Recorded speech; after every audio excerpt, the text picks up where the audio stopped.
చాలా క్లియర్‌గా పురంధేశ్వరి గారు కూటమి ప్రభుత్వం అధికారంలోకి వచ్చిన తర్వాత ప్రత్యేకంగా మీడియా ముందుకొచ్చి మాట్లాడిన సందర్భాలు లేవు.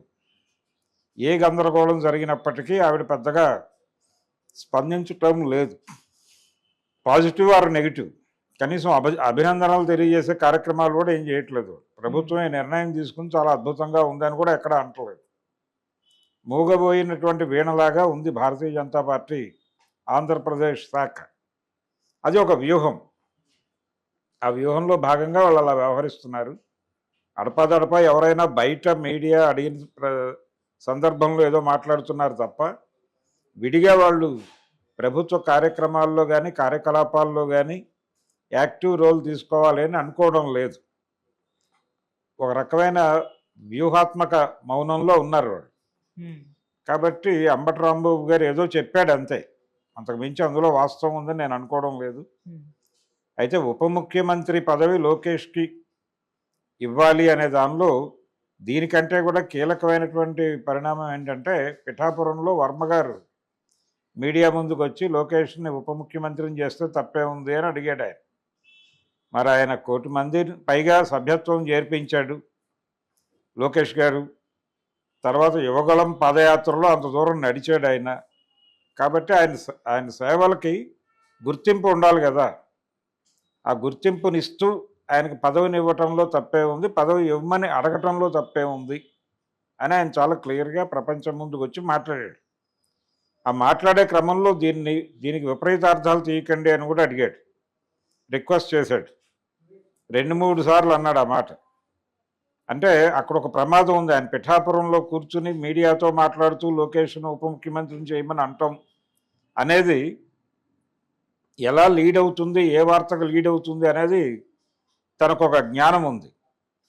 అంటే పవన్ కళ్యాణ్ని తప్పించి లోకేష్ను ఉప ముఖ్యమంత్రిని చేయమని నేను అడుగుతున్నానని అనుకునే ప్రమాదం ఉంది, అలా అనుకోకండి అని చెప్పడం ఆయన ఉద్దేశం.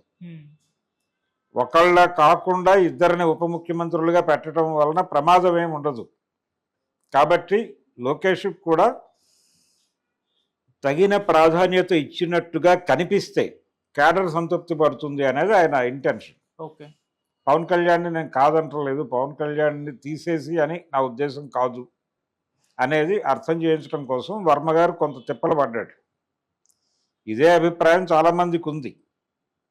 అంటే లోకేష్కు ఒక ప్రాముఖ్యత ఇవ్వటం మాత్రమే కాదు, అతనికి పార్టీ పగ్గాలు ప్రభుత్వ పగ్గాలు నెమ్మదిగా అప్పచెప్పడం అవసరం. వచ్చే ఎన్నికలకి సమాయత్తం చేయాలి. ఆయనకి అధికారం ఇస్తే అంటే నిజానికి వాళ్ళ మనసులో మాట ఏంటంటే ప్రభుత్వ పగ్గాలే అప్పచెప్పమని, అంటే ముఖ్యమంత్రిగా ప్రకటించమని, ఉప ముఖ్యమంత్రి అనేది కాదు. తెలుగుదేశం శ్రేయోభిలాషుల మనసులో మాట లోకేష్ను ముఖ్యమంత్రిని చేసి చంద్రబాబు నాయుడు గారి అడ్వైజర్గా ఉంటే బాగుంటుంది. అంటే రూలింగ్లో ఉన్నప్పుడే తాను కరెక్ట్ చేసుకోవడానికి అవకాశాలు దొరుకుతాయి. అందుకని ఇప్పుడే చేసేయచ్చు కదా అనేది.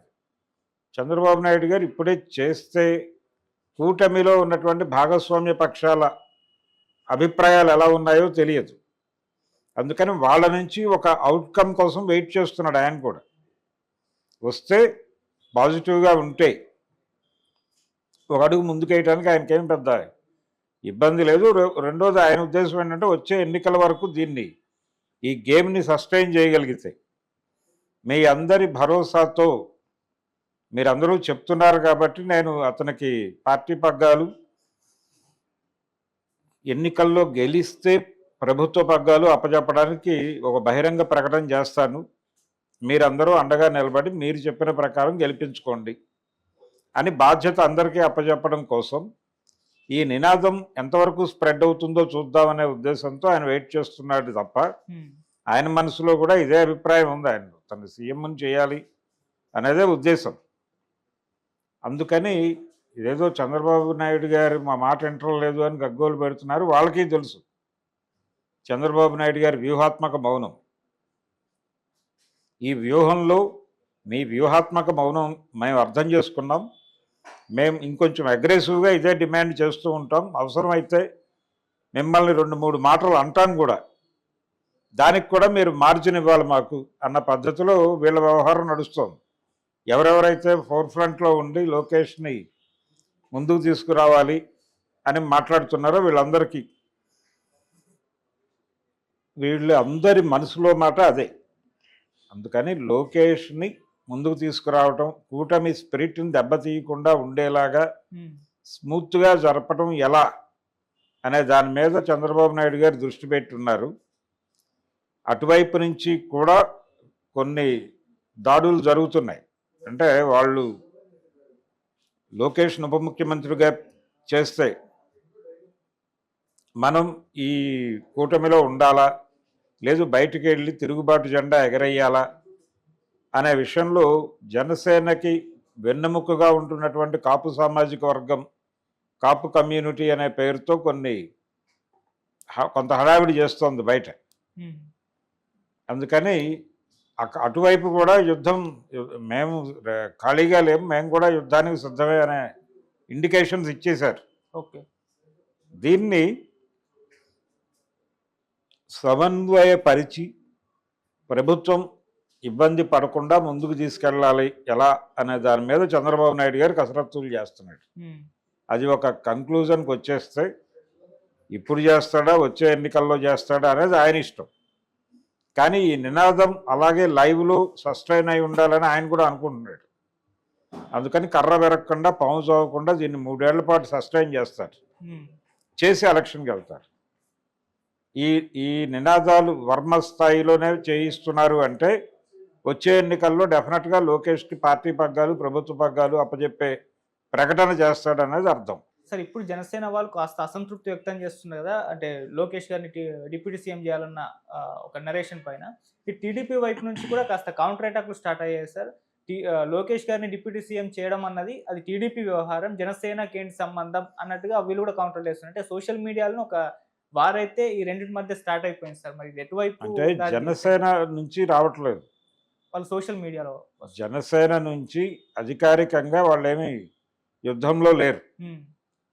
నేను చెప్పాను కదా ఇందాక, కాపు కమ్యూనిటీ అనే పేరుతోనో ఇంకొక పేరుతోనో అలాంటి చర్చ చేస్తున్నారు తప్ప కాన్షియస్గా వాళ్ళ పార్టీ వైపు నుంచి అధికారిక స్వరం అయితే రాలేదు బయటికి, హోల్డ్ చేసి ఉంచారు. కానీ సోషల్ మీడియాలో మాత్రం చర్చ జరుగుతున్నమాట వాస్తవమే. అది కూడా జనసేన అనుయాయులతోనో మరొకరితోనో కూడా వాళ్ళు చేయించట్లా.